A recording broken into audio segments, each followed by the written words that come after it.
TGT. What the world is watching.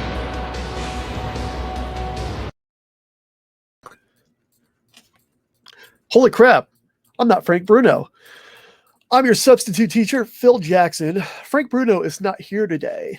As everyone knows, Crack Sleuth in front of the show, Mike Cole, discovered that Frank is happily married, and he chose this weekend to go on his honeymoon. So while he is out not sexually satisfying his wife whatsoever, we have an amazing show for you today. We have the one and only Dylan Postl. You know him as Swoggle, and we are going to relive the moment we discovered he is actually a bastard McMahon. Buckle up, everyone. The show must go on.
And here we are.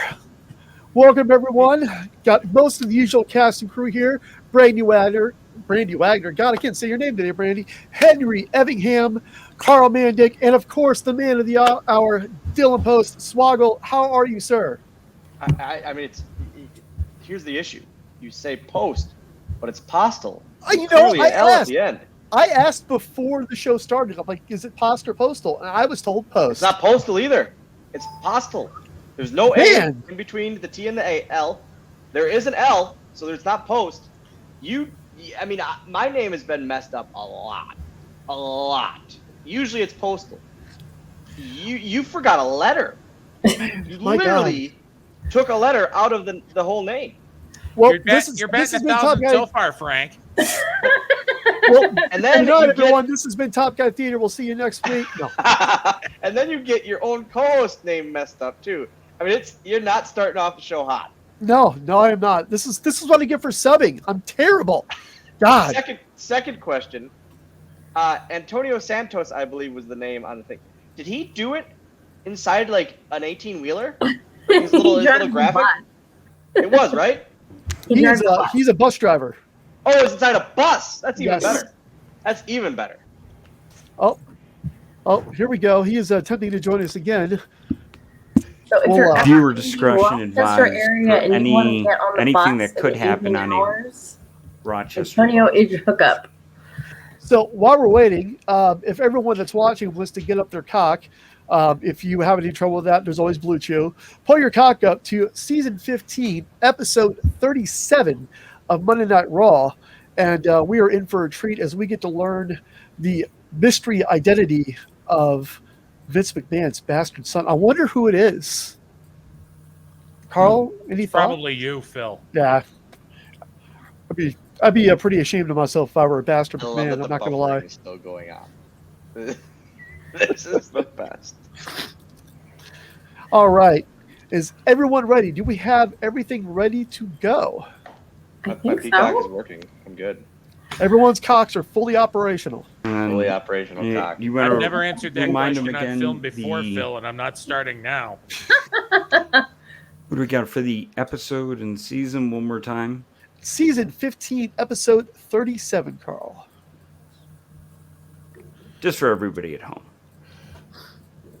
And for everyone at home who's listening on the podcast version, which is Total Gimmick Talk, available wherever you listen to your podcasts, you are missing Karl's porn stash. And you really need to go to our YouTube channel, youtube.com/HBK081680. And you can see the video version of this. Not related to Dirk Diggler, Freddie Mercury, or Groucho Marx. Hey, But you are secretly related to Aaron Rodgers. Hey, Karl. Hey, no. Do not be dropping that name or comparing people to that god. Karl, can I get a liter of cola? I'll stay with Rod Farva. That's fine. We can cancel Mandic. There we go. Let me tell you, there's another movie I have never seen. Oh my God. I would bypass all the other ones and go right to that one. Okay. I've seen part of the second one, and I thought I turned it off within 15 minutes. I thought it was awful. The first one is without seeing much the first better. one. The second one doesn't really make a lot of sense. Okay, so I need to see the first one. All right. Karl, are you ready, sir? We're waiting on you. I am. Yeah, I'm all good. All right. So we are at Monday Night Raw, Season 15, Episode 37. Swoggle, if you like, could you give us a countdown, please? From what number? Any number you want. 6, 5, 4, 3. Are we going on 1 or play or go? On play. 6. So after I hit 0. Yes. When you say the word play, we all hit play simultaneously. 5, 4. I say go. I don't hit 0. You say go. You don't. You go. Okay. 5, 4, 3, 2, 1. Play. 3, 2, 1. Play. And I'm buffering. You are just batting 1,000 tonight, Phil. No, I'm good. Do I pause it? No, I'm good. I was messing. I'm good. Do I skip the intro or do we watch the intro? Nah, we go right through. We watch it for nostalgia. Start to finish. It gives me the goosebumps when I see it. Oh, Lord. We're starting off hot here. Live from Green Bay, Wisconsin. God's country. God's country. Woo! So let's This get is so into weird. that. Guys, I have never watched this back. Ever in my I've life. never watched this. Ever. Oh, my goodness. I have never. There's only I think 4 things that I've watched back in WWE. It's like I know I've watched Money in the Bank, or the WrestleMania 23. I know I've watched WrestleMania 24, and then I watched WLC. I think I watched our Mask vs. Hair one too. I love this power stroke in the ring. I think that's a common answer we've heard from people as performers, as commentators, in whatever role you may be, and watching yourself back. Is there a reason why? Just kind of get into the psychology of things, maybe not thinking about it too much, or just on to the next town, I got to keep going? Why I don't watch myself, you're saying? Yeah, what would be, because I don't watch myself because I constantly pick myself apart. Same as I love the thought of the idea of this interview and this whole thing. I will never watch it back because I've never watched an interview of myself back or listened to it because I hear a lisp and it really ticks me off because I it's not there, but I just hear it, and I never ever have I watched an interview back of myself. It's like Cody Rhodes. Well, he has one. I know. Yeah. In the interest of full disclosure, this is the very first time I've ever seen this episode of Monday Night Raw myself. This is the first time I've watched it back in 14 years since it happened. Yeah, I don't think too many of us dig this far back and just pick random Raws to watch. I kind of glanced at this a little bit in prep for the show just so I could remember what was going on in this time. And Vince One of my students, I just found out yesterday, one of my students, okay, there we go. One of my students is opposite hard cam during this episode. Really? So now I have to try to find him. We'll keep an eye out for him. Did he tell you what he was wearing? No. No? I'll know the face immediately. And he aged me by saying he was 11 years old. I was like, oh my God. I was at least, this was 2008. So I was 23. Wow. 23, heading into the biggest story in wrestling at the time. I think that, I don't know, but just going around the room, does that kind of get lost in wrestling? Sorry, everybody. You've now dropped 4 things, and we ain't 10 minutes in. I am. We actually have a transition of all the stuff I dropped. This is normal. This is every day, every episode. Is it knocking things over, or is it overstacking things? Oh, I've been hit with candle wax, not a Jim Cornette, like a basement thing. No, candle wax. Let's see, what has fallen on me? Well, I used to have double candle. Yeah, I used to have candles. Candles are now gone because there almost was an inferno match in here. Swoggle, would you believe this man does a live show Monday through Friday? Still can't get it down. Why? I mean, do you overstack things, or do you just knock into them? Are you a clutter bug, as I would say? Clumsy. Okay, great. Yep. I go more clumsy. So while we're watching Coach rip stuff up in the ring here badly, I think it's actually time for the main man himself, Mr. Henry Effingham, to map it. Yo ho ho! Hey! Blow me down! Na na na na na. 332 Kitty Hawk, USS Kitty Hawk. This is Namcom Space Doctor Roger, over.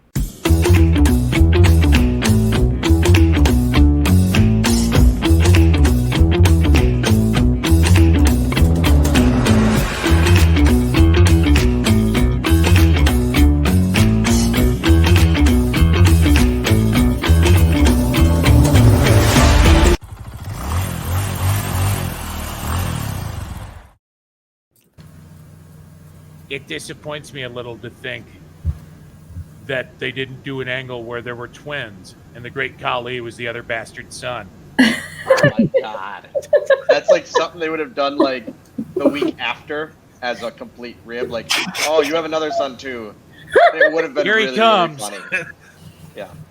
The September 10th, 2007 edition of WWE Monday Night Raw emanated from the Resch Center in beautiful Green Bay, Wisconsin.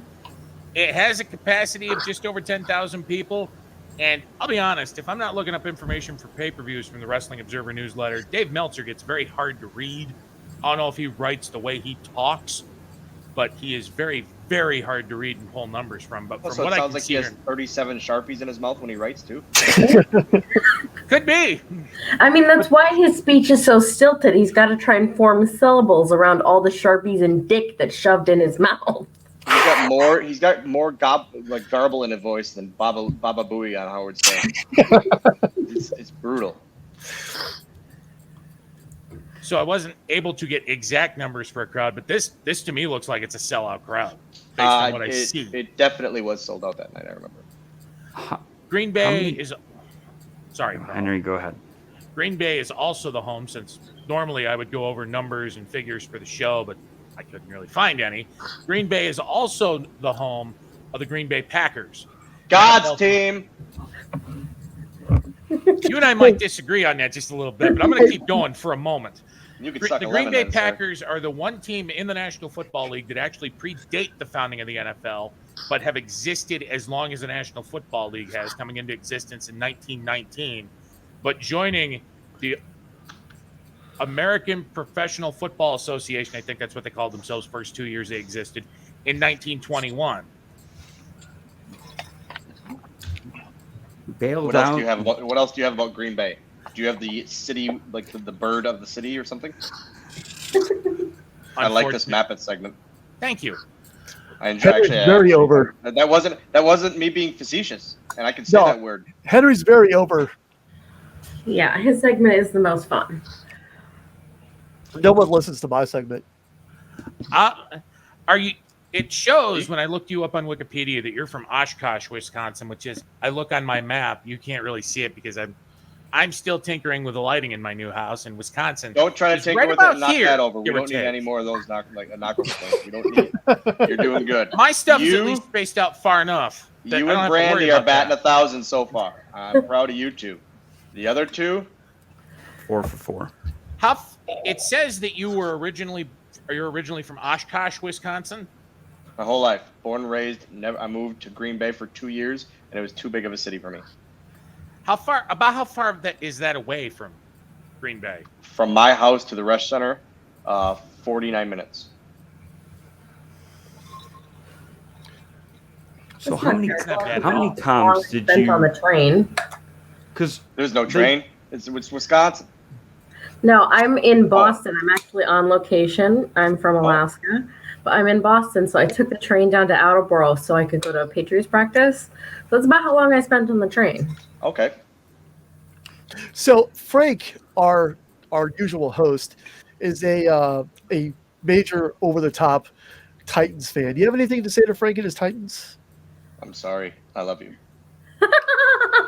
And the reason Frank is not here is because, now, don't get me wrong. I'll slobber all over Saved by the Bell and going to the Max that they rebuilt in Chicago and LA, but he's at the Friends.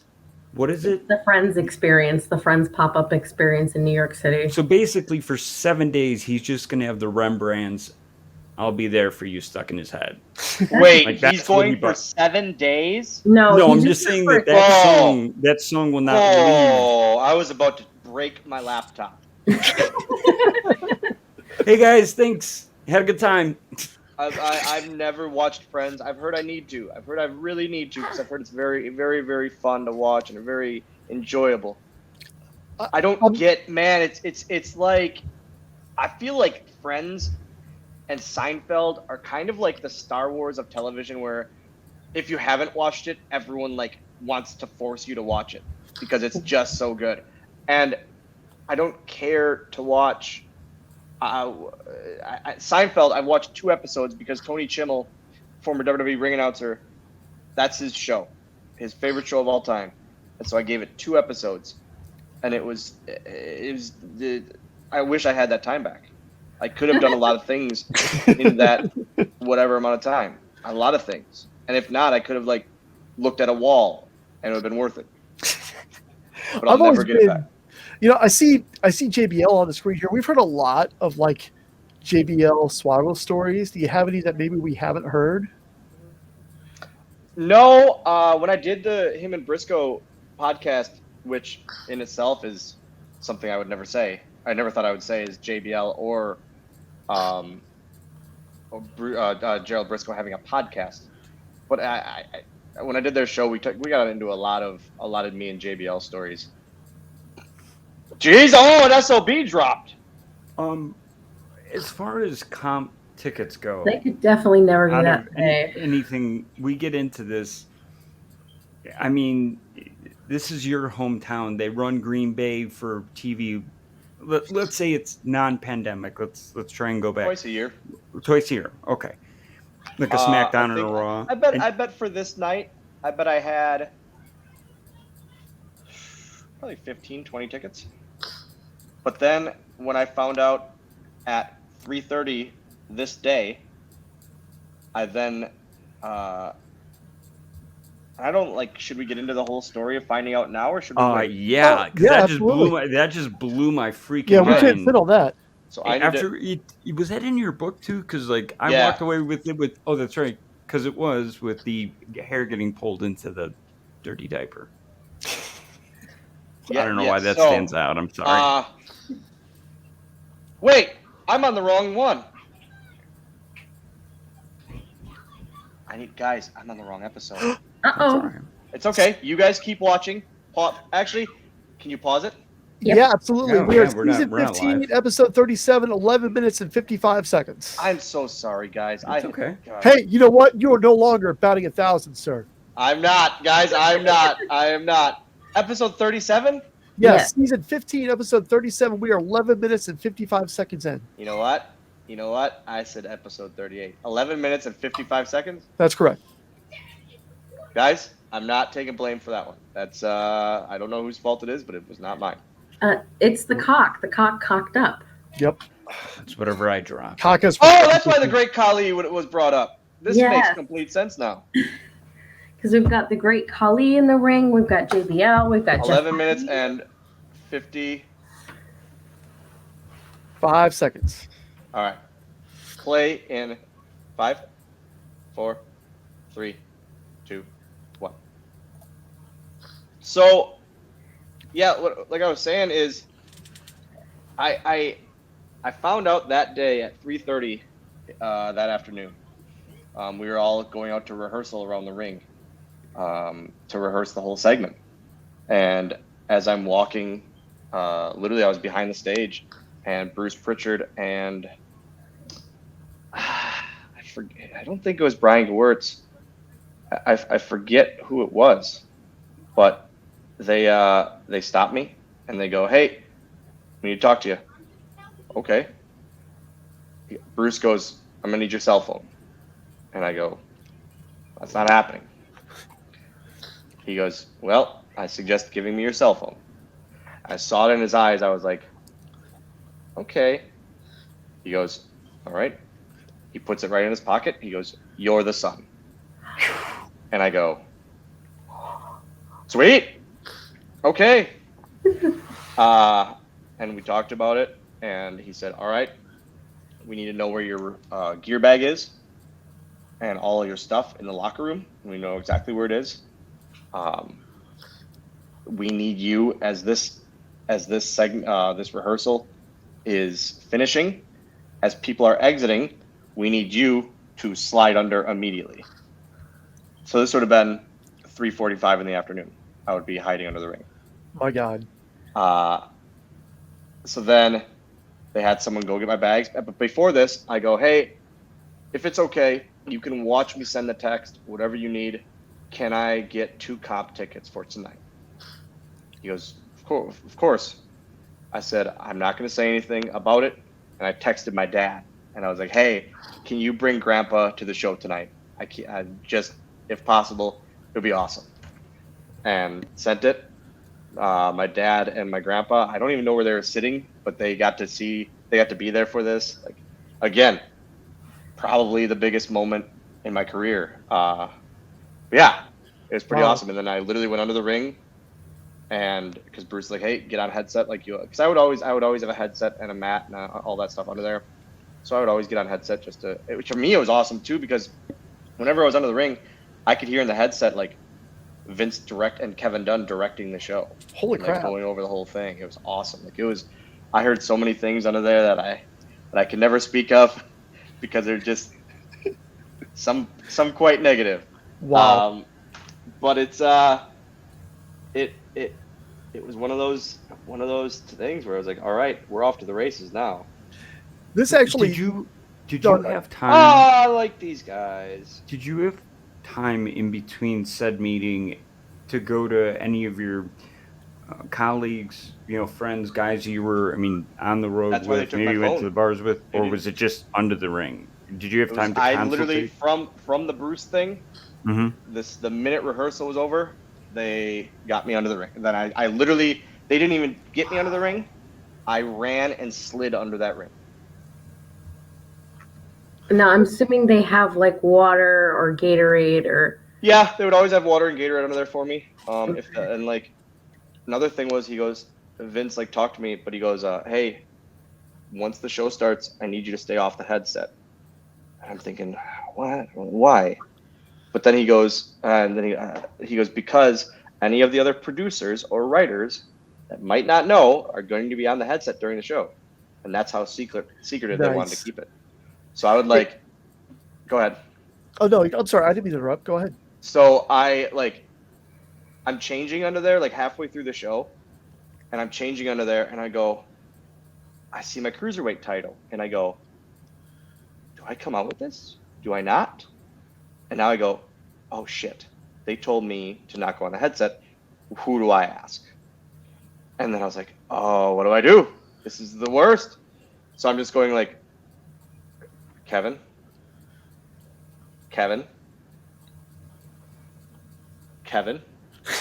and not hearing anything. And now I'm like freaking out. And then it was like a God damn it, or like, what do you need kind of thing, like a very dickish answer between the commercial. Mm-hmm. And he goes, we told you to stay off the headset. I understand this, because then they could have a secret line too with the headset that was just me, Vince, and Kevin. And so I go, hey, I just had a question. Do I come out with the title or what? And then Kevin's like, hold on, you can ask Vince. He goes, Vince, there's a question for you. And so I asked him, and he goes, "God damn it, that's a great question. Yes, please come out with it because it's one of the clues." And I was like, "Ha ha, fuck you." This actually leads into one of our Twitter questions. Michael McClanahan, we call him Big Money Mike, he asked, do you feel like if social media had been as prominent in 2007 as it was today, there would be a greater chance that the news of your involvement with the storyline may have been leaked? No, because I have to ask Bruce this. I never got to, like, really. But after this, I'm actually, probably next weekend, I'll ask him. I have to wonder, like, was it decided that day? Or was it like that weekend? Part of me thinks it was literally decided that day. I still believe it was supposed to be Kennedy. 100% supposed to be Kennedy. That would have been great. I'm not saying No, it would not have been. either. I would knock on those. No. Just, brother. No. Not from taking it away from you storyline. Like if you weren't the choice, it's like I can imagine some 100%. And can you imagine what that would have done? What that would have done for his career? Like it would have just been. It would have been unreal. Ken Kennedy, and I actually have his autograph back there. Yeah. He is my number one on the list of should have been so far as like top tier guy, world champion. We should be talking about him to this day as a multi-time world champion, and we're not. And it's just lots of unfortunate situations throughout his career. Real quick though, I don't want to cut this part of the conversation short. Apparently, what I'm told is we are going to fill us in.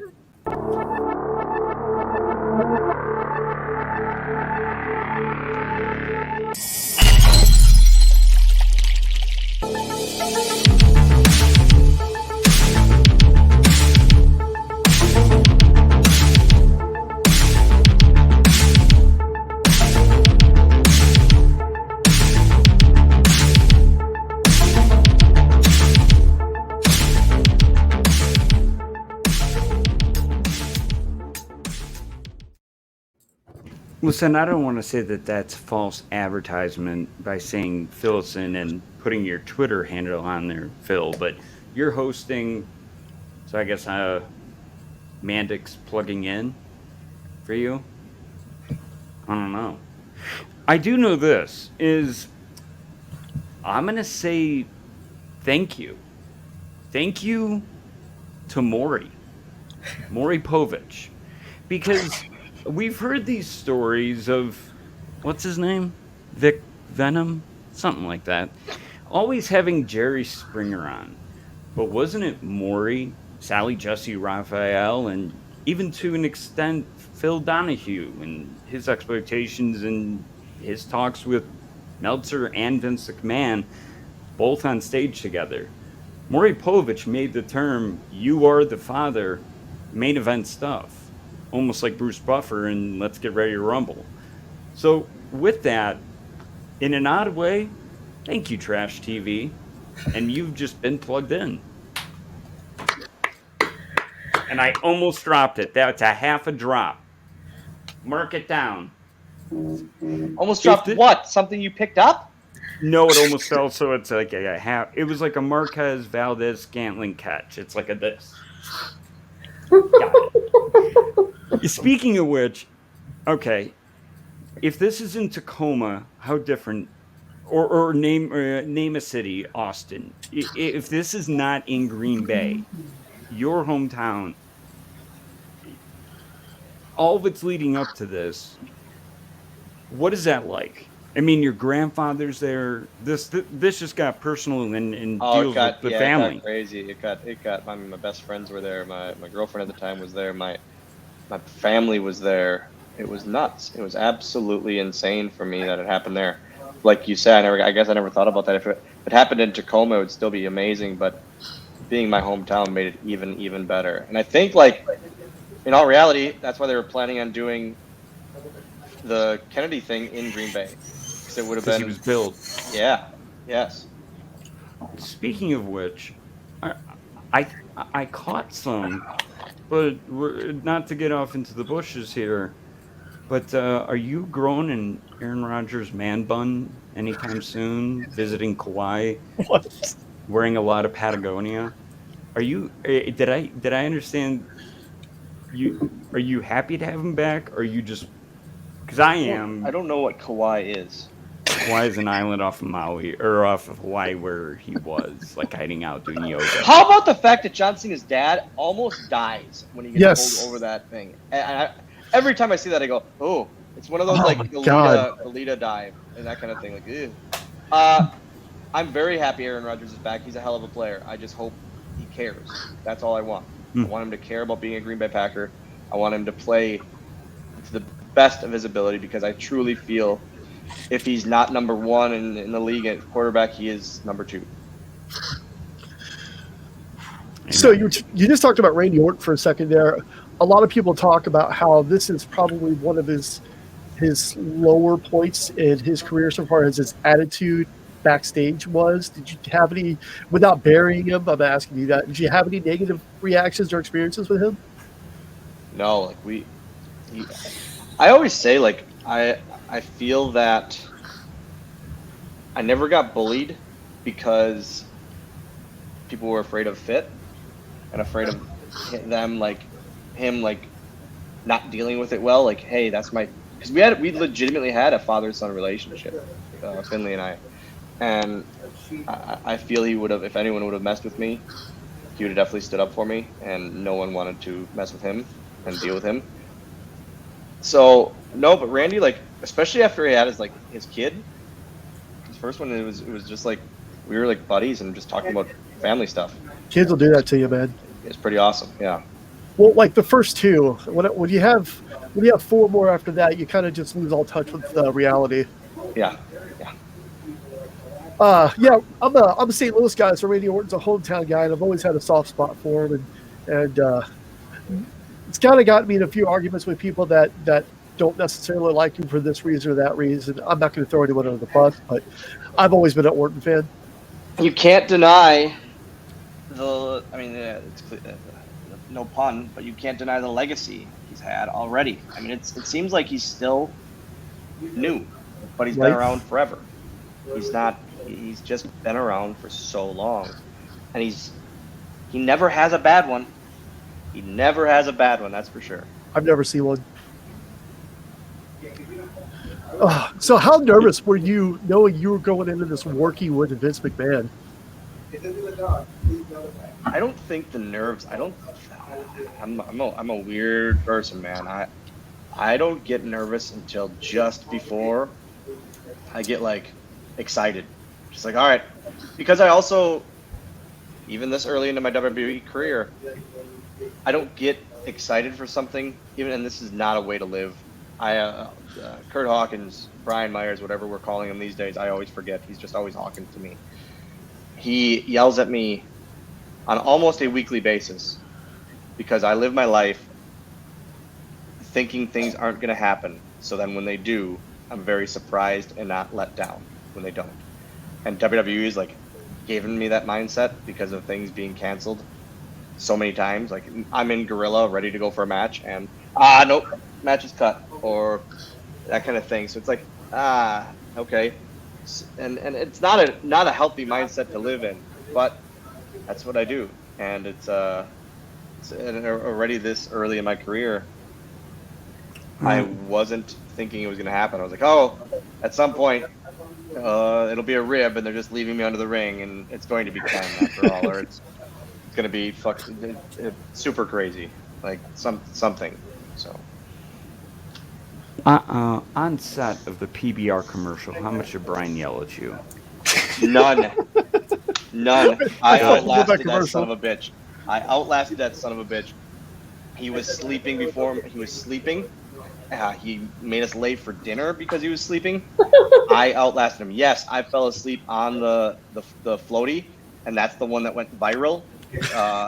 Because You were actually asleep? no, not on the pool, not on the one in the pool. Oh, no, not that the one out. Yeah, Cardona and Chelsea, they love at times making a laugh at my expense. No, it's I deserve it, but I was sleeping like for 15 minutes. Brian slept for a good 4 hours. Oh my God. And I was like, I outlasted him. I finally outlasted him. I'm usually the one that's just very overserved and real sleepy. And I was like, I outlasted him. Man, that's a lot of blood. That is so weird to see. You don't see that nowadays in WWE. Not even close. It's like beckoning back to the 1980s when Ric Flair would wrestle those 60-minute Broadways, and 15 minutes into it, he'd bleed. So for the next 45 minutes, you just see the Crimson Mask getting bigger and bigger and bigger.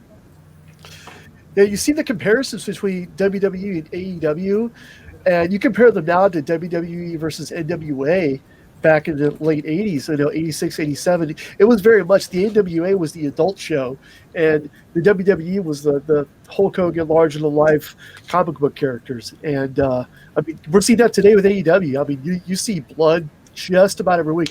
I scream still thinking about the tag match with FTR and where he yanked half of his skin off his arm when he's jumping over the rope. So I couldn't, when I watched it back, I couldn't. I watched it with Landon, my son, because we don't watch it live because I usually have training that night at our training school. So we always watch it the next day or the next, that Friday or whatever. We always watch it together, and I didn't get what happened. And then I see after the match, and I was like, "Whoa, that's brutal. That's real bad." It was a crazy gash. Man, I loved these graphics when they did these. Yep. I remember recording my first one, and it was like the coolest feeling ever. I was like, "Oh, I get one of the pop-up graphics finally," and it's like 15. It's like 3 seconds of just like this. But it was like, this is the best thing ever to have a match graphic. I used to joke about the match graphics. Gene Snitsky, I always wished that his match graphic was just him holding a baby doll with a knife, and it's just like, it freezes right before he gets to the baby. I mean, even for this era of WWE, I don't know if that would have been acceptable. No, I always like to joke about the baby killing. That would have been great. It was nuts. Yeah, I saw the File that into things we can't do different today. meme of the Bears double doink field goal with Snitsky doing it with the baby, and I'm like, yeah, that probably won't be up for long. Yeah. No, he That's was a- the that's Cody a- Parkey before Cody Parkey was a thing. Yeah. You got a good leg underneath it, though. I don't know. It's Triple H, I don't remember that gear on He doesn't Triple have H at the all. accuracy. The skulls on his butt cheeks. I don't remember that. I don't stare at his butt. It was something Oh, I'm mad- sorry, sir. I can look at another man's backside to look at it. I'm a gear guy. I'm a pyro guy and a gear guy. I'm Triple H has always had great gear. I'm not going to lie. Oh, Shivani, I guess you didn't notice it though, did you? No, I What really the coolest gear was. No, I'm used to There you one go. single logo in the back. Always the middle one. Always you- the middle logo, the Iron Cross. Brandi, Remember the skulls on the butt. Brady, you only ever look at one piece of gear, and that's Finn Balor's, and I'm not talking about his tights. no, Alex Wright. I mean, I'm a hog watcher. I don't deny it. Love the fact that you just used the term hog. Appreciate that very much. Yeah, most of us here, myself not included, because I'm poor, are low-key big hogs as well as top guys in the Afri show community. So that's kind of how this whole show came together, is us just kind of coalescing together into a unit and coming up with this idea. Credit to TJ Stevens, original show host, and he's long since left this world. No, I'm joking. He's now the host of the Filter Free podcast. Check it out. And Afri Shows podcast. that too. Afri Shows has done a lot for our community, and this show wouldn't exist without it. And I was wondering about, Dylan, you talked about giving it back and paying it forward and having students and teaching. First off, that in itself, if you could touch on just the rewards that you're able to see in growth. And two, I'm unfamiliar, though, growing up watching AWA and living in Chicago / Wisconsin in the, that greater area. Any weird laws? Because I lived in Kentucky where you can't bleed the hard way, and you got the state commissioner ringside, and they stop running there. But then on Indiana, you go from Louisville to just over the river in Indiana, and you can do whatever you want. It's anything goes. Anything like that any red tape you've run into with Wisconsin or any of the areas you run? Zero. And Hawkins always like I remember whenever I worked for him, his shows at Create a Pro in New York. They are, you know, they need a commissioner and this, that, and the other thing, and they an ambulance and a medic, and they got to that stuff you have to pay for. And but then you go to literally across the border to Jersey, and it's inmates running the asylum. But running shows here, no, we don't need any of that. And thank God, because that's just expenses alone, much less the other stuff involved. Expenses alone is astronomical. You're already starting in the red. And then you got to give all that emotional and physical support too, and then you're like probably spent with. So I mean, you know, that's why I like to. I don't know. I'll go back and watch a Beyond the Mat or a Wrestling with Shadows just to remember, you know, or get a glimpse or try and understand. But there's no way, you know, we could walk a day in your shoes then or now. I mean, that's I really think it's admirable to have that. What's teaching like for you? What does that look like for you, like on a weekly basis? So we had a show on Friday. ACW Wisconsin is my company, on Facebook, on Twitter, on everything. It's and our website acwwisconsin.com. But it's we just had a show Friday, and 2 of my students had their first match in front of like outside of the school, and we were expecting like this 4-minute just basic you know, month 1 match, and they just killed it. I was doing commentary on the whole show, and I was like, this is one of the greatest matches, not only from students I've seen, but I've seen on our roster in forever. And we had so many of like the guys on the roster come up to myself and Nick Colucci, the other trainer, and say, whose students are these? And we go, ours. And they were just so impressed, and it made us, man, I said to both of them, I said, you guys are a part of the roster. You guys just earned your roster spot.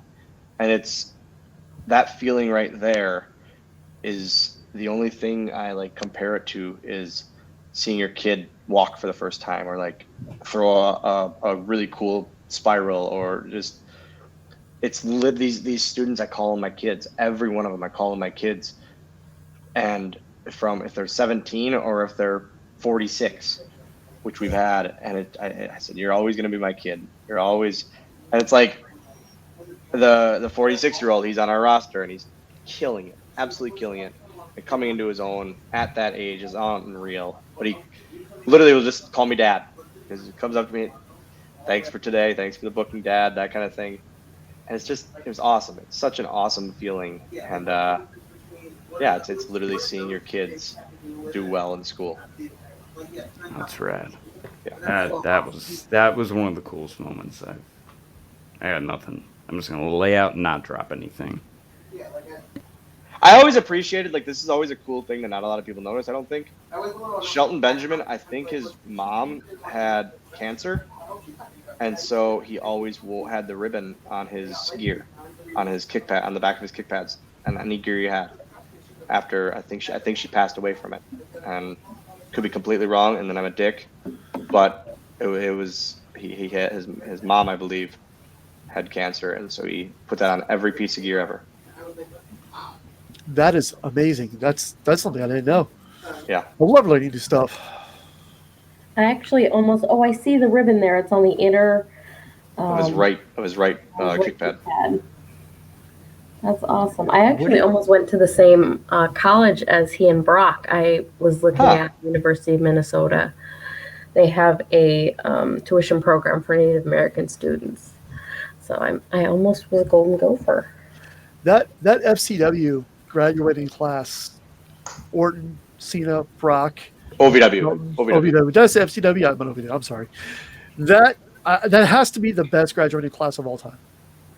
Yeah, and I don't think you're ever gonna have that again, because now it's like, now there's NXT and there's so many guys used at once, and it's like getting an NXT TV call up.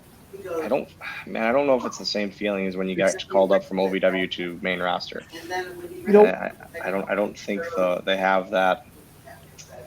I don't think they have that feeling anymore.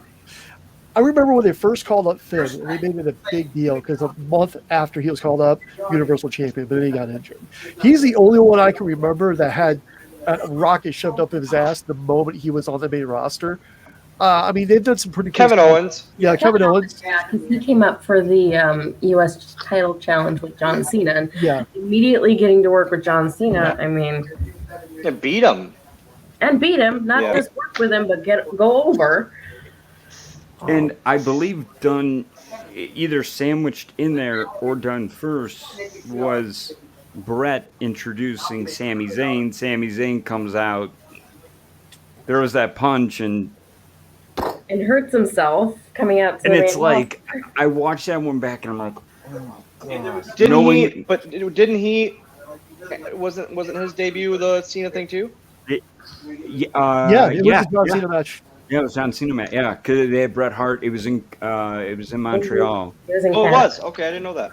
I think that John Cena Open Challenge, the U.S. title belt Open Challenge, that reinvigorated John Cena's career. Just personal opinion.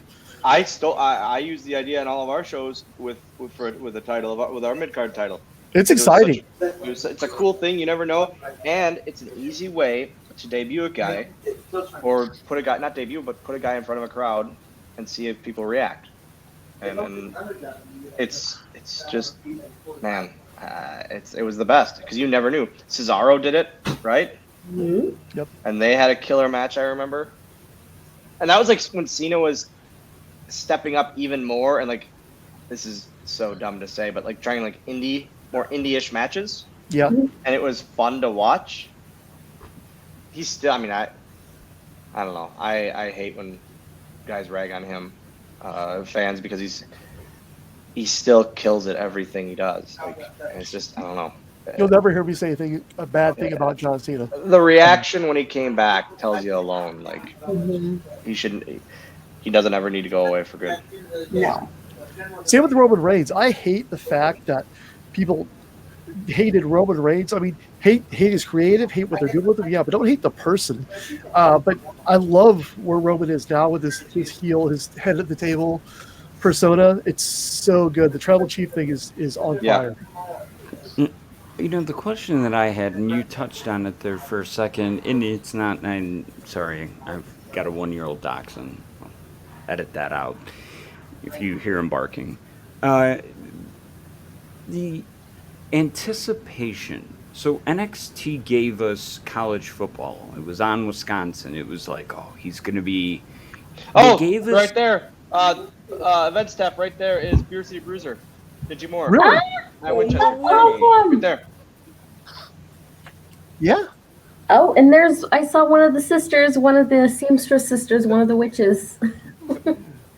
I love that shirt. I think that is my favorite Orton shirt. I don't have it, sadly. I have T-shirts. The only one I like it's like the house. I've got the Orton shirt where it's got like the car sticker window with all the family members, the stick figures, Yeah. Dee's RKO and the dad. I love that shirt. Green Bay. If Frank were here, he'd be shitting all over Green Bay right now. Hi, Frank. No, he's... You know, somehow I just don't think that's true, Phil, and you know it. Yeah, you're right. No, he only shits on the Colts. Anybody that's in his division, that's a division rival for the Titans. That's pretty much who he shits on. I have to bury Frank because he's not here. It's okay. I love you, Frank. He shits on my Bills, too, but I think that's because he just likes to push my buttons. Well, yes.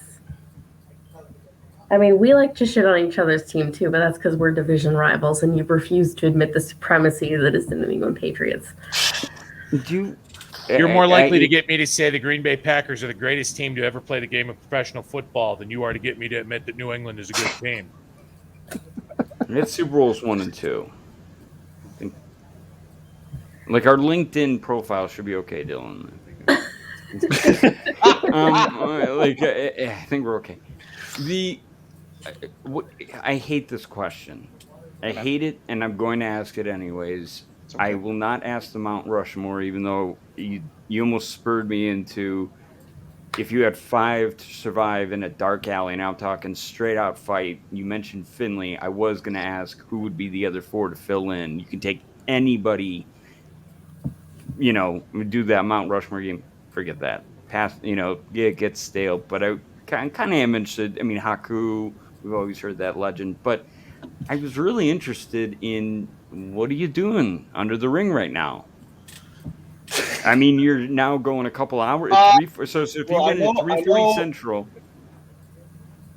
Yeah. you're a couple hours in. Because they opened doors at what, 6:30, start at 7, or? No, because they would have had Sunday Night Heat. Oh, right. That era still. They would open doors probably at 6. Show starts at 7. Okay. Goes live for Raw at 8. We are at, so it's 8:45 right now. I might have started getting dressed. I'm always real late on getting dressed. I always was late. I just hate the worst part of my day is getting in my gear. You don't have an iPhone down there. I have no phone. I have no phone. Nothing. What the heck are you doing? Matt Longtime, a guy that started. That's the guy there, the security guard, indie guy that I was always on shows with before I got hired. That's awesome. I mean, this might have been about the time where I'm also, so like Vince was explaining, would come on headset and explain the segment to me, what we're doing, what he wanted me to do, what literally explained the whole segment on that secret channel, the whole time. So it was, I think we went over that twice, maybe 3 times. It was just me, him, and Kevin Dunn, on headset, and I think, yeah, like I said, I think we went over that twice. Once before the show, and then I think twice during the show. And then I asked him about the Cruiserweight title. But that was late. That was definitely within a half hour of the segment. So that actually leads into another Twitter question we've got here. Friend of the show, James Elkarai. Hey, James. Did this angle pay more for you, or did you just get paid the same as you were? I would have been on SmackDown at the time. Finley and I were on SmackDown. And at this time, the brands were very, very this brand or that brand only. You never appeared on the other show, except for specials and that kind of thing. So I went from that to then going every week to Raw as well. So I would go, my schedule would be Friday house show, or Saturday house show, Sunday house show, Monday Raw, Tuesday SmackDown. Instead of, because sometimes it was Saturday, Sunday, Monday off, Tuesday house show. I would always go to Raw every week. I mean, so that, I'm working an extra day, so I'm getting paid an extra day. I don't know. I just got the check and sent it to the bank. Just check and what on about your day? Yeah, that's all I kind of really did. I would only look at the amounts if it was like for like the video games or merch, just to see what it was. I've heard stories of massive video game check payouts. I've heard ones of little payouts too, or tiny payouts too. DX check and a video game check. The DX shirt. Oh my video god! Game check at the same time. And you bought a Ferrari. I bought my car and paid off my house. Nice. It was. I couldn't believe it. It was insane, absolutely insane. And it was. I wasn't even playable in the game.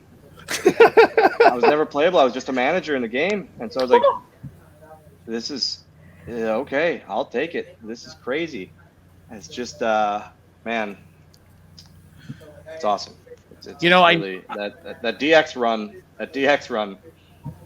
It was very, very good for me. I noticed something with this segment on Raw that I think to be kind of strange. Mm-hmm. At least as I see it, it's now cut to McMahon and Coachman in the back. Those 10 security guards in their salmon pink shirts trying to hold back John Cena. I go back to thinking about a decade prior to this, the night at Madison Square Garden, where Austin stuns McMahon and those dozen NYPD officers storm the ring and escort him out of the building in handcuffs. It feels like you can sort of see how WWE went more PG here versus 10 years prior to that, when you've got cops dragging Steve Austin off because he's assaulted McMahon, and it feels weird to me for some reason. Yeah, but they would still. I mean, I bet twice a year they still use cops in the arrest kind of angles. I guarantee. You still see that quite a bit. I mean, you you had Charlotte and Ronda That's and the last time I remember Becky. it. Vince Got it. has his Ronda own Becky. shirt with his mugshot on it. yep. So there's a lot. I mean, they still do the cop thing, but it's just I think it's spaced out more, and they definitely don't do the security thing right now because they don't have extras. Yep. And that kind of touches on something that we're all perplexed by, and I'm sure we're not looking to get the complete. There may not be a finite answer to this, but we see these NXT talents get signed and hype build around them, and certain ones are anointed by the top guys, top gals that are there, and saying, oh, they could be the next big thing, or this and that, and then they're cut, and or they're not used on the main roster. And I think a lot of us have been confused as to why that is. Why is it? What's the breakdown in communication? We heard from Chris Hero talking about the different classes and Sean's finishing class in NXT, and I didn't know if you had any experience going to the PC or had any insight in, or maybe there's not a breakdown and maybe we're just not seeing it through the correct lenses. What are we not getting about it? Because it always felt like Finn Balor was Trevor Lawrence, I guess. Is that a sports thing? Yeah, I guess he was like the number one pick, or like Shinsuke making his main, like the Raw after Mania, or when they had Tuesday SmackDown, that was a big deal. It was like, oh wow, this guy's going to debut. Or my thing, whenever, and it's just irritating to me, when a guy gets called up from NXT to the main roster, NXT is or was, I mean, I'm saying pre-pandemic, let's say. NXT was what AEW is now, the cool wrestling show. Yep. Raw and SmackDown are not the cool show to watch. We all know this. So, whenever someone would get called up from NXT to WWE, two things. You have to get over with the fans. It's a completely different set of fans, and it's mainstream. And two, now you're working with a completely different roster as well, that you're not working with for 6 days straight and then doing TV, planning out the whole match for it's that day you're finding out. I mean, these NXT takeover matches, they would know months ahead of time, and they'd be in the PC just doing these matches, making it perfect. Rather than hey, you're gonna go to Raw and you have this. Nope, that got canceled and switched to this. Okay. Also, so, again, like I say, if you don't get over to that mainstream crowd, what does that say? I mean, you can't blame booking. You can't. There is a reason. If a guy gets over, he gets over, and it's seen and it's known. Merch numbers. I don't even say ratings anymore because no one watches live for the most part. A lot of people watch later so they can fast forward commercials. But crowd reactions. I hate he got ruined on the main roster at this call. No, just didn't work. Just didn't work. For some reason, it just didn't work. That's all it was. So I'm going to pivot here for a moment. Our guy that tried to come in multiple times, Antonio Santos, unfortunately, won't be joining us. And he normally has a segment right about now that Swoggle, I think I would like to try to see if you could substitute in for him. Sure. So here's what we're going to do. I'm going to play the intro video for the segment, and let's see if you can figure out what the segment is or where he's going with it. Okay? All right. We're gonna substitute in Swoggle here for a rope shooting moment. Here we go. That's ridiculous.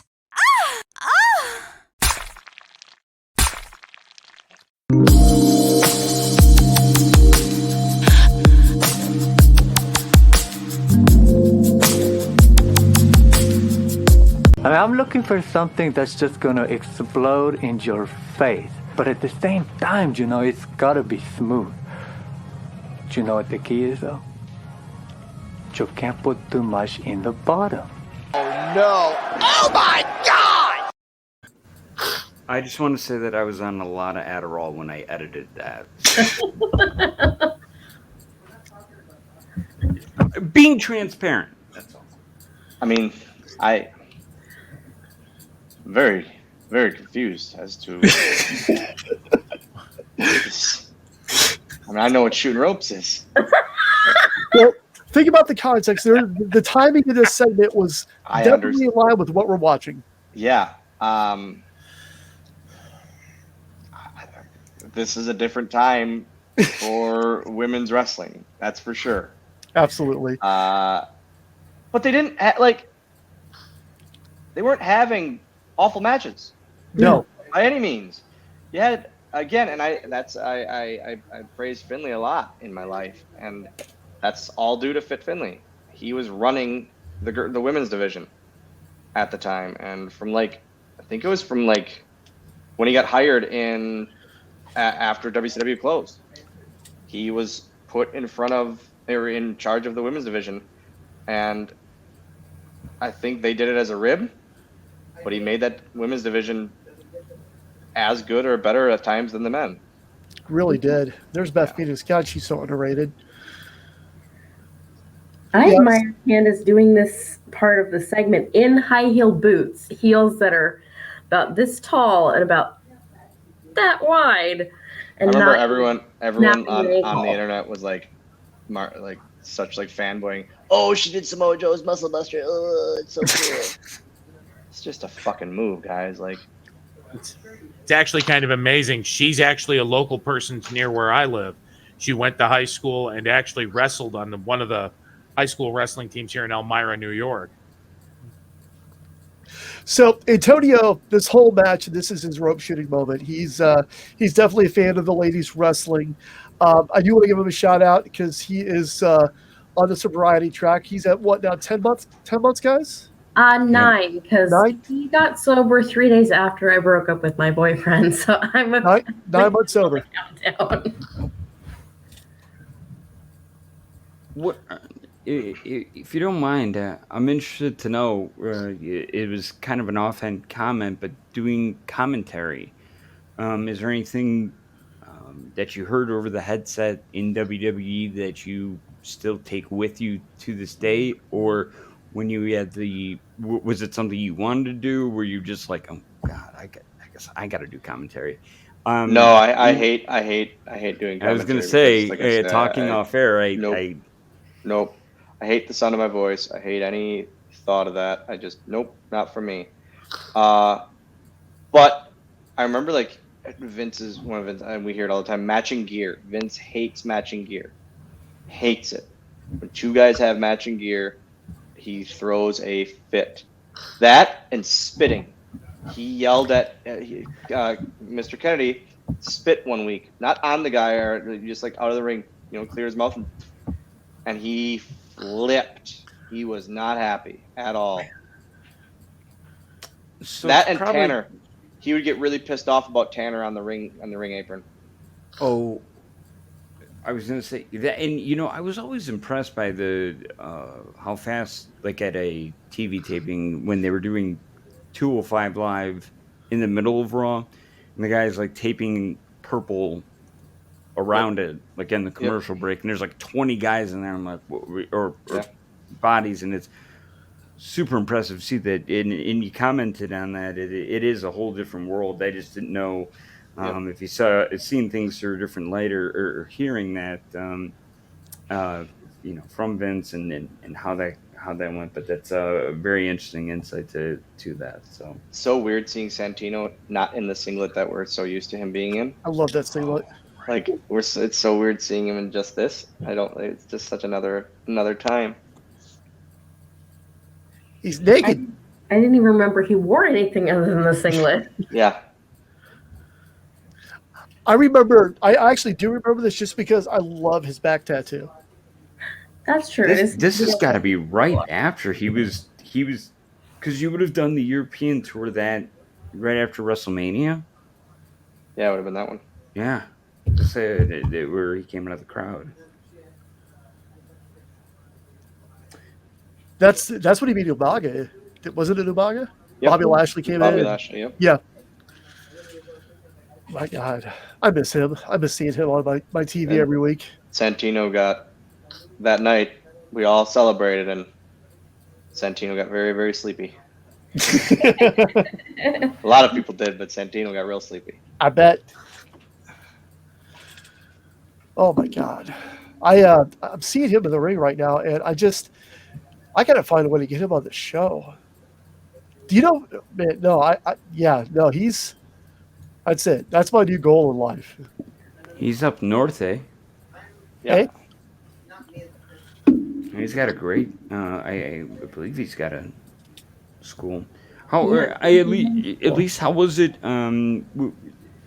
Did you have to run any when the pandemic was there? Not to be a downer. Did you have to run any Thunderdome-esque or empty Yeah, arena so we shows? did. We shut the school down for about 2 months. Then, yeah, because we couldn't run shows, period. But Wisconsin was also very, as Hawkins said, COVID never was real in Wisconsin. It was very, very, man, I think it was 2 months, and then the Tavern League, which is a thing in Wisconsin, threatened to sue the government, and then we opened right back up. Wow. So, but we did a studio taping. We did one. We were planning on doing more, and stuff opened up, so we never had to. Silver Yeah, lining. we got very lucky. We still did limited capacity for a long time, and we did that, and we did masks required and social distance chairs and all that. Excuse me. But Wisconsin was very, very lucky. In this past weekend to have maybe a larger crowd, that's kind of exciting. We did 7 actually in we had our big Water City Wrestling kind of event that we have every April, and next year we're doing May. But we actually had 1,100 at that one, and it was awesome. That was our. We usually go about 1,800 to 2,000, and we did 11, which was still pretty awesome. New building that we never ran before. It was a really, really good time, and we've been ever since we're fully open. It's been unreal crowds. Man, all my best. Seriously, that is awesome. It's fun. It's really, really fun, and I call it playing with my own my real action figures. Nice. Yeah, it's always fun to see how things pan out. A handful of months back, we had Thunder Rosa on the show, and she was right smack dab in the middle of getting her wrestling school off the ground. In fact, she wasn't able to watch along with us. She talked to us on location at her school while they were filming the ring. I might be Nice. a couple seconds behind you guys, but I just saw the Salmon House show die. The Sandman? Yeah, Almost died. absolutely. Oh God, he almost died. That was horrible. Oh my Lord. You don't see over the top from Sandman like ever. And that's, And well, you Why? shouldn't. yeah. Some people just aren't meant to fly, and the Sandman is very clearly one of them. Yeah. What was he thinking? That cameraman from Undertaker, Shawn Michaels, was like, "Been there, done that, brother." Why? I don't get why that was a DQ, because he never hit him with it.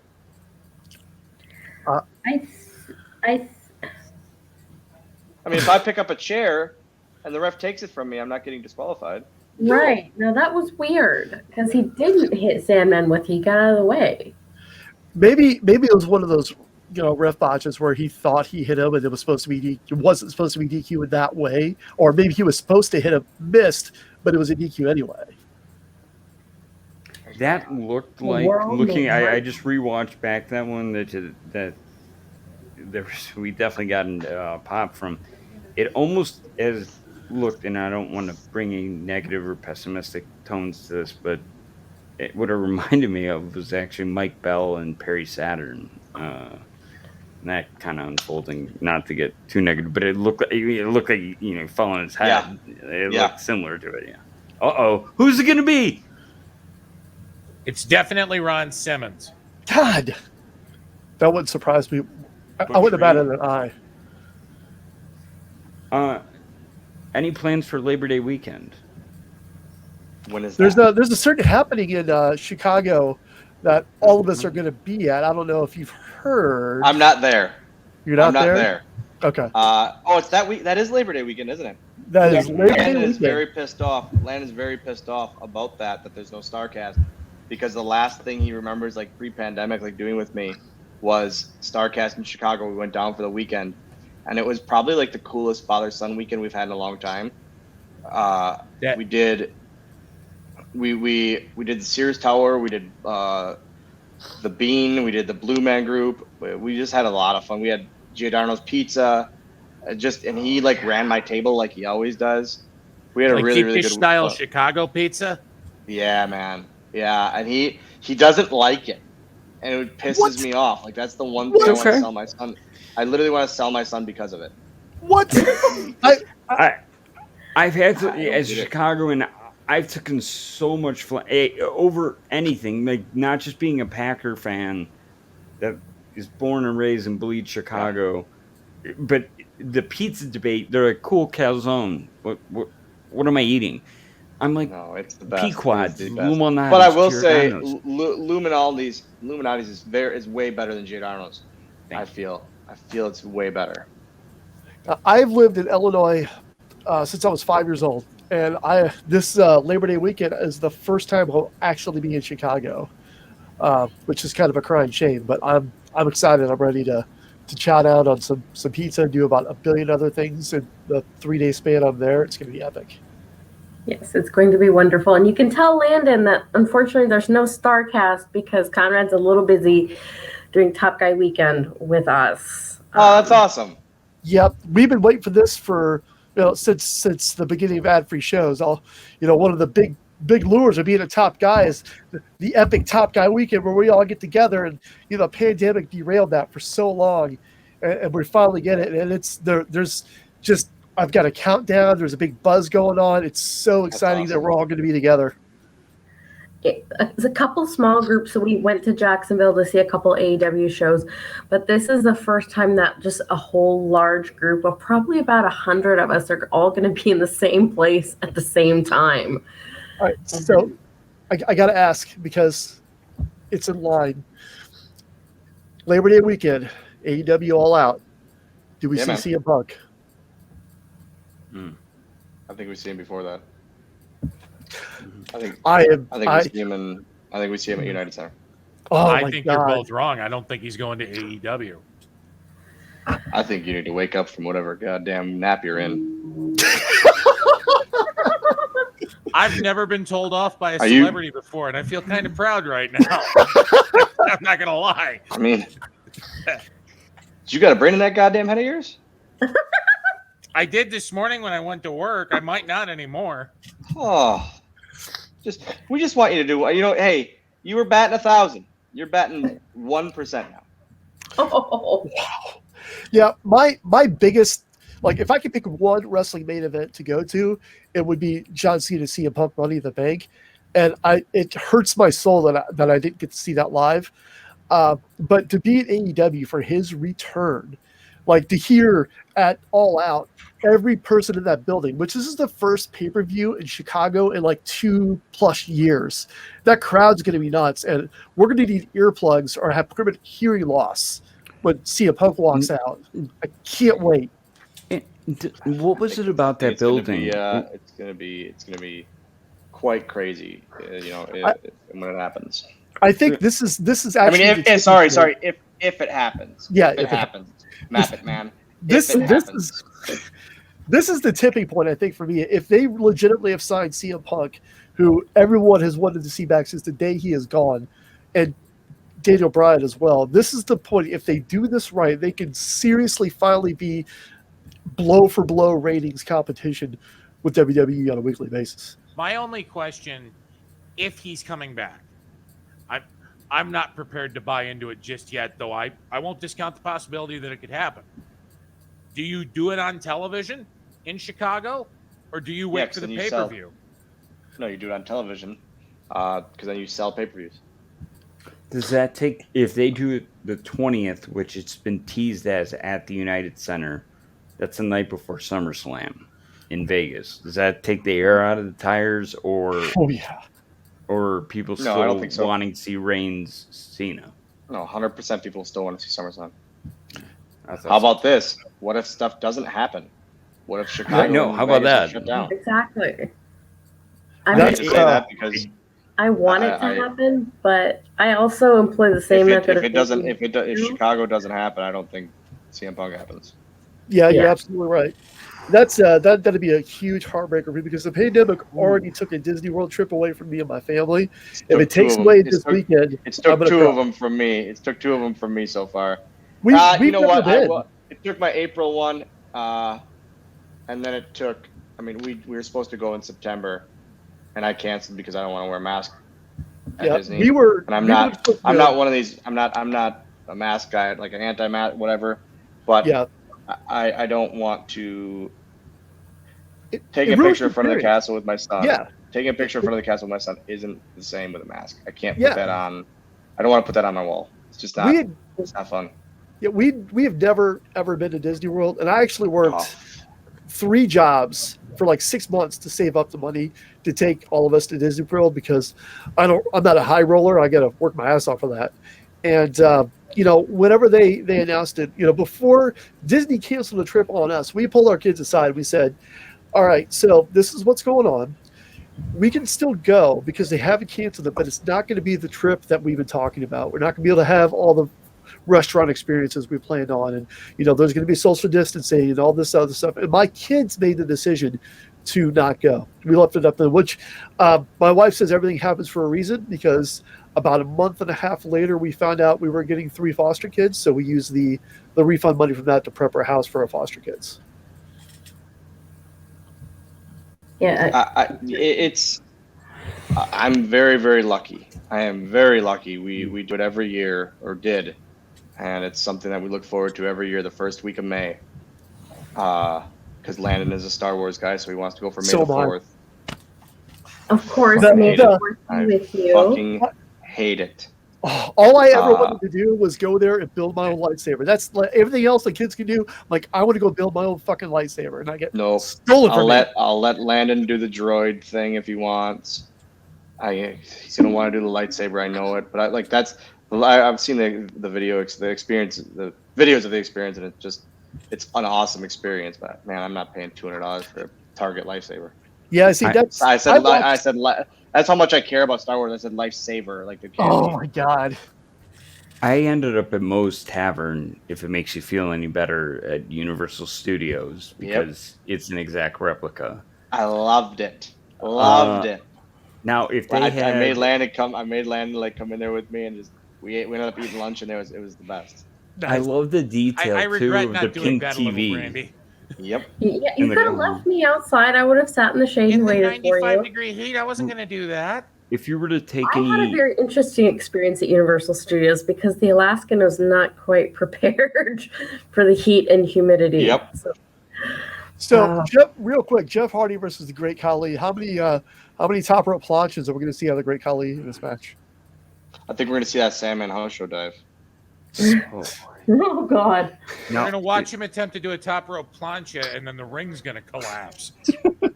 If they didn't serve Moe's beer there, would you take Point, Liney's? If Liney's, which one? Or Spotted Cow? None of them. I don't drink beer. Oh, no beer. You think a body like this is made of beer, sir? Well, I know you had a cocktail when we did the AFS one, and I was like, oh, maybe Spotted Cow, maybe. It's all of us No, Illinois people no, who stop I'm at the Mars Cheese Castle. Have you ever had the displeasure of drinking Malort? Yes. So that's become like a Wisconsin, like the shitty bar thing. Like, oh, you have to have it. Yep. I did it once, and I was like, "This is the worst, We, the worst thing I've This ever guy had." actually did like what 4 or 5. Oh my god, that was awesome! No. Yes, it was Whisper in the He Wind. didn't take that whisper Nope. in the wind at all. He literally, but was supposed He hit to. his and he hand. went, yeah. Oh, Timber. Yeah, we did Halloween Havoc 1997, and as part of a GoFundMe goal, I agreed to take a shot of Malort every other match. And that Was was it like 97? I thought it was 98. It was No, it was 98. 98. It was 98. And that show's still being recorded today because it's fucking long as shit. Still going. And yeah, so I've had 8 shots of that. I still have half a bottle of it here in my closet. I'm bringing it with me to Chicago, and I'm going to make other people drink it with me. Just I because will I'm tell gonna do it. you, Phil, I will tell you right now that the very worst alcohol I've ever had is the closest legal thing that you can get to actual moonshine. It's called Everclear. I've had plenty of Everclear. Malore's Some worse. good jungle juice, I hate brother. myself for telling this story, but I once drank one of those I think it was a liter bottle. I really don't remember the night after. I got about a quarter of the bottle done. I drank that without a chaser. They don't recommend that. No. The Chaser's hand sanitizer and cirrhosis is the new 40. I make an awesome y- apple y- pie moonshine with Everclear and vodka. Yay or nay on this one?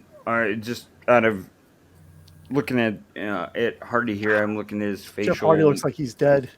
He's selling Yeah, that his so head's well. Not squeezed. bleeding like Rey Mysterio was a few minutes ago. No, but he's selling that so well. I could even send you the clip, but Bruce referred to him as the Jim Morrison of kind of poetic, artistic. Yep. A little bit. He beats his own drum, but more in a different way. I've always been interested in his life. That's that could be the pardon me. That could be the greatest comparison I've ever heard. That's yes, 100%, 100%.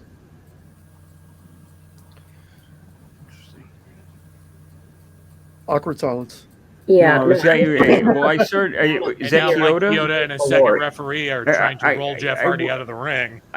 I was surprised Kyoto didn't come up in the ref. What was our ref discussion earlier about Tony Chimmel and? Okay, let's get you out of the ring. Oh yes, yeah. Them two, man. Those two were separated at the hip. When they would get together, I was like, oh man, this is just the love sessions that them two had with each other. Because Chimmel was always on SmackDown and Kyoto was always on Raw, so they never saw each other except for pay-per-views. Mike Yoda has surprised me so much with the stories that he has told since he's got the Monday Mailbag. When I first heard him, I'm like, oh, Mike Yoda, this what the hell is this crap? After episode 1, I'm like, holy crap, this is like crack. I love Kyoto's stories. Yeah. His stories He was of around. wanting to be an He saw MLB so empire. much. Yeah, I think the sad ones that hurt. Not to bring the room down. Yeah. But I enjoy reliving because I'm born in '85, so I was too young to know Joey Morella. Really know him or see him. I mean, I can watch him back and study it, but he does a very good job at really bringing stories of his time, not back to life, but like they bleed through your ears. Like you can paint your own picture with it. Yep. It's an interesting thing because he's one that I've always wanted to get to know, and that's another what if guy, like what if. Yeah. Absolutely.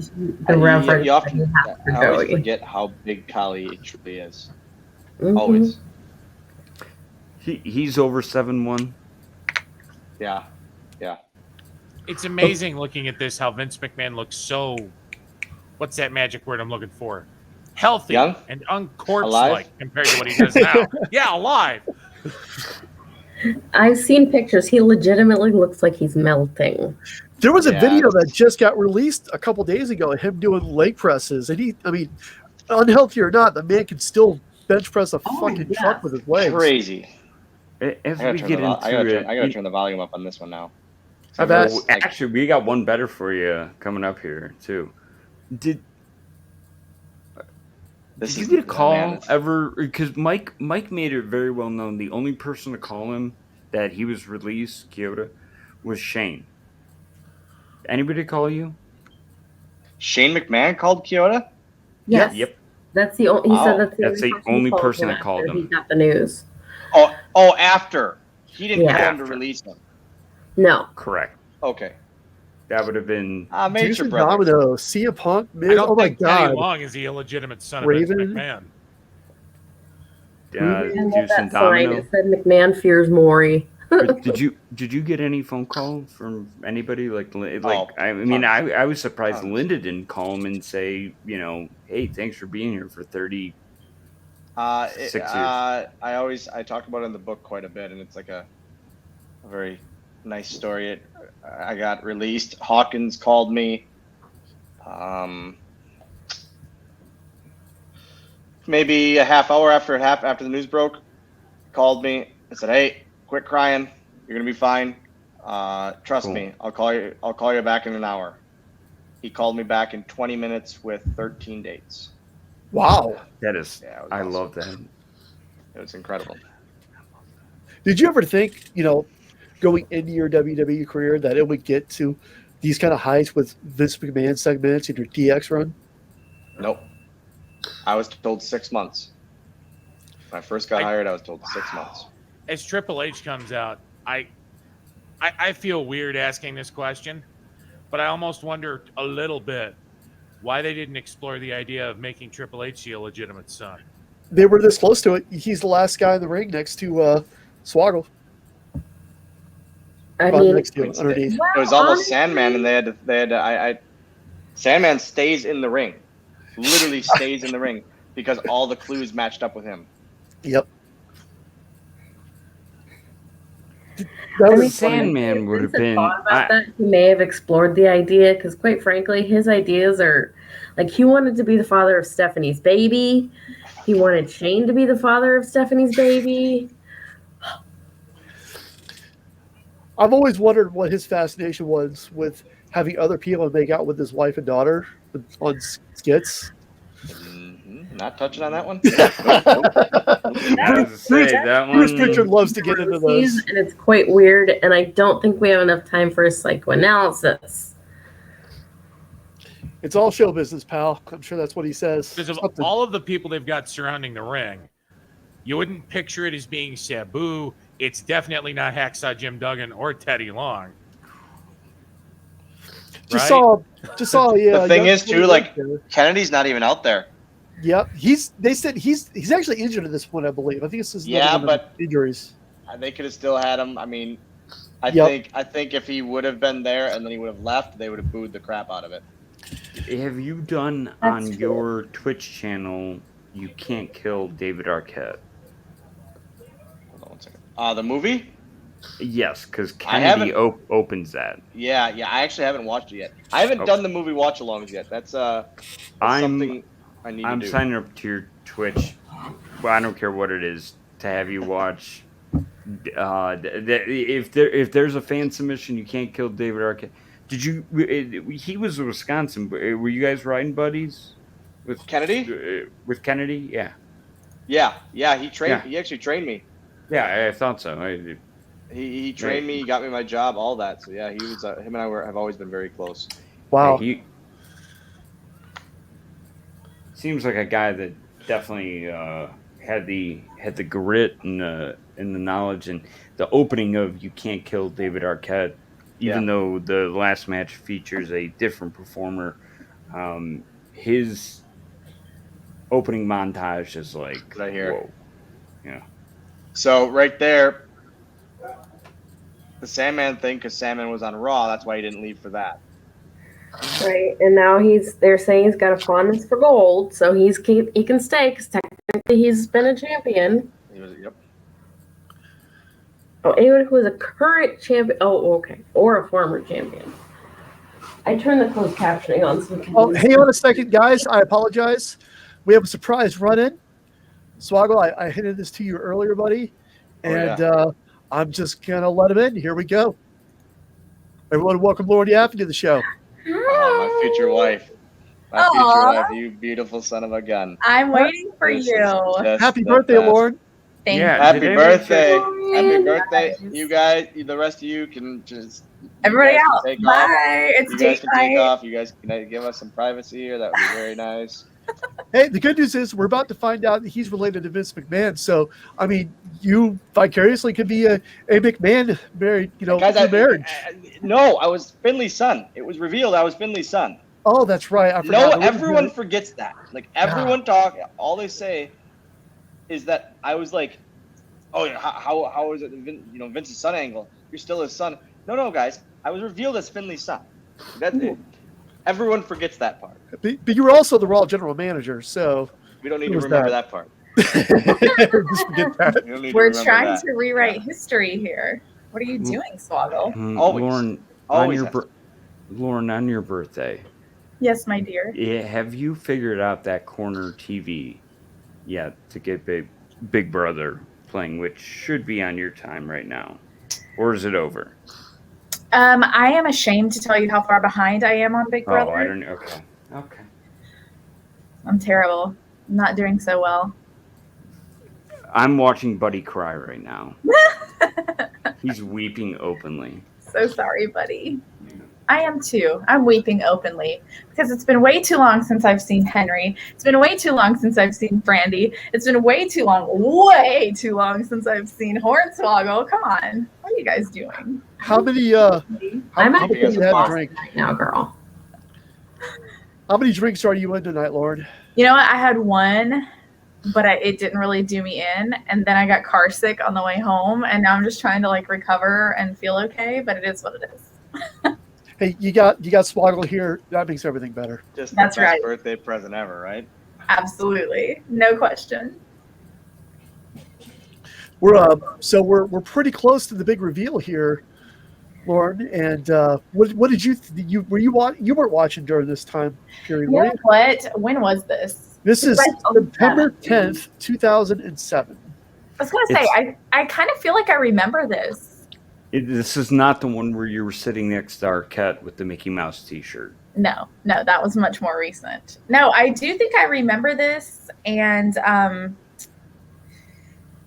it's hard because my memory is so bad and so foggy about everything that I could be just pretending that I remember it, playing tricks on myself. Who knows? Oh, the chanting for Kennedy. I do remember this. Yeah, they were going nuts for Kennedy. God, he was so over. Kennedy. Why did they let JBL stay? He's a bottle blonde. He's not a real blonde. Shh, kayfabe. This is the But best. by that definition, so is Sandman. Well, maybe. He's also extreme, which should have disqualified him from the start. shouldn't it? Hey, Vince McMahon is fucking extreme. You're talking to a former ECW world champion. Yeah. Durag McMahon will go down in the annals of history as one of the greatest ECW champions of all time. Did you say Gary Stridham in the WBF Annals of History? Or the Vince Russo as WCW World Heavyweight Champion Annals of History? Good night, everybody. No. By the way, I'm going to see if Annals of History is an actual Twitter handle. If not, I'm taking it. I was about to say, it is now. Woo. JBL, See you guys he's every all Friday smiles. night for Lauren and Karl for Annals. Yes. I don't know if again, I watched a little bit of this. So whenever it gets down to Triple H in the ring, and there's nobody else because obviously Swoggle, you're still in the ring. They sort of allude to the fact that Triple H is his son-in-law. Like Vince goes, he says something like, "But wait a minute, you're my," and then Triple H just cuts him off and says, "I don't like it any more than you do." Yep. Yeah. It was such a reveal here with the play the game thing, and people thought it was over. Like people thought that was it, and it was. I think it was just such a tease that worked so well, and that worked so exactly how they wanted it to work. I can just imagine your excitement's building right now under that ring. Like, oh, here it comes. It was just this was. I mean, it was incredible. So they had a monitor down there for you, right? Yeah, monitor and a headset. Yeah. Was that monitor shoddy or was that pretty reliable? Awesome. Okay. Awesome. God, I hate how much of a bad rap Triple H gets for quote unquote marrying into his success, because that's complete bullshit. Don't go. Lauren, have you are you disgusted by my Shivani 86 mustache? I was That is- wondering if my eyes were playing tricks on me. No, it's me. It's Freddie Mercury. You know, I'm gonna rumble your Triscuits, fumble your rumpkins. Just spit. No, I'm doing What in the here's world? the thing. It grows in red and blonde, and so I have to dye it. Here we Make it look like Ronnie. guys, I think we've got the audio here, about a minute of audio. We're gonna plug in here where we're gonna actually watch this reveal as much as we're allowed to throw it on YouTube. Give it a second here. We found a way around. Karl's good like that. Interesting choice of words there. Don't know if I Okay. say that. Lauren, that is the best way to put it. Lauren, actually, I couldn't say it any better. All right, here we go, guys. I'm gonna play this clip. Stop talking in riddles! Who's my son? Things are looking up, Mr. McMahon, but not for you, for your son, Hornswoggle. What? Oh, the little bastard! Oh my gosh! Look! Mr. McMahon's son is Hornswoggle! The newest, shortest millionaire heir to the throne! Well, he is an individual champion. He's got fair hair. Man, this is like, I never get nostalgic for myself. This is like a real weird feeling here. The Real absolute weird best feeling. part of this is as you're coming into the ring and starting to do your thing, Triple H looks like he wants to die. He's laughing so hard. It's so hard. Vince, God, there's never been a better heel than Vince McMahon, I don't think. I love it when you just grab. What was it like when you just grab onto his leg? Like that has to be incredibly So weird. it wasn't. That was just a thing I like felt because they didn't tell me what to do. They just. I was about come to say, I wonder if did he didn't know you were going to do that? No. Anything Man. specific that you use the word nostalgia? What was it for you that kind of, was it the music? Was it the reveal? Was it the No, I doctor? fucking hate that music. Whenever I work Okay. an independent show, so I use it for like an intro to mine now, like into my newfound glory music. But whenever like a promoter doesn't use, like on accident, doesn't use my newfound glory music, it pisses me off so much because I hate that music. I hate it. There's just no like hit with it. It's just annoying to me. I think because I heard it so much too. I don't know why that hit me. That was just a very weird feeling. Yeah, I've never had that before, ever. I think because I haven't watched something. I watched WrestleMania 20. Like I said, I watched WrestleMania 23 and 24. Since being released in that.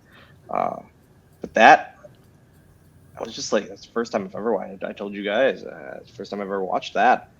And I don't know. I think it was just like thinking back to, when it hit me was when I got in the ring. And it never happens that way. It's usually beforehand and that kind of thing. But it hit me when I got in the ring like, holy shit, this is the start of the biggest thing I'll ever do in my life. And it was crazy. That next, I think I can't, because then I remember after that night or after Raw, we all got on a charter flight overseas. All of us got on a charter flight overseas. So I didn't talk to, I literally called my dad on the way to the airport and was like, hey, how awesome. Like it It was just I talked to my girlfriend on the way to the airport. Didn't get to see her or my dad or any of my friends after the show like we normally did. It was literally just get on a flight and here we go. And it was, man, it was incredible. It was absolutely incredible. He says he talked to his girlfriend on the way to the airport, but I haven't heard from you in, I don't know, months. No, actually, because like you said, you weren't watching at the time, so you had no idea of it. I mean, you throw that pitch. I'm knocking it out of the park every time. Whatever. Every time. I don't know baseball, but I know home runs. As we wrap it up here, does anyone have any final thoughts before we close the show out? I just want to say thank you, Tom. I'm sorry, Brandi. This was such, guys. This was. I have to say, this was such a cool concept, and it's something. It wasn't the. I call it the Wikipedia interview, and I mean, I get it. Like that's what people want, what people want to know, but this was such a different take and such a different concept, and it's a really, really cool thing that you guys are doing here. And the more of these that I'm very excited to see what other kind of ones of these you can do. It would be fun. It's a very cool concept, and it's been awesome to watch wrestling that I haven't ever watched, and I never will watch ever. I would have never watched this episode of Raw ever in my life. My son doesn't care. He doesn't. He loves wrestling, and he's a wrestling fan. He doesn't care that I was Vince McMahon's son. He cares that I was Vince McMahon's son when I get a royalty check and it pays for a new action figure. That's really cool for him. When I can get him the new Darby Allin when he's had 19 Darby Allin figures, that's awesome. Awesome to him. But he just I'm just dad to him, and it's the best thing ever.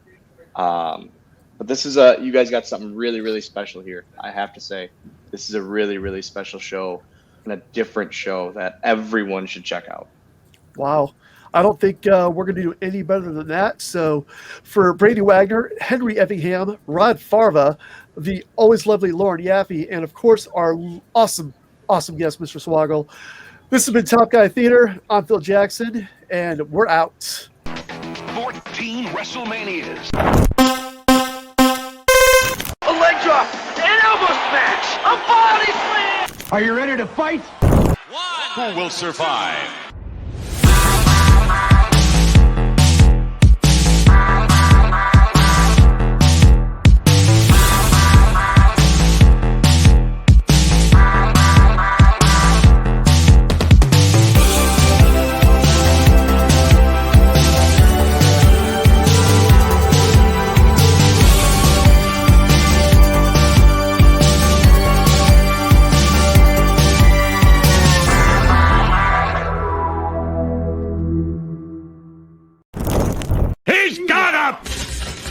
Goodbye. Later. Out.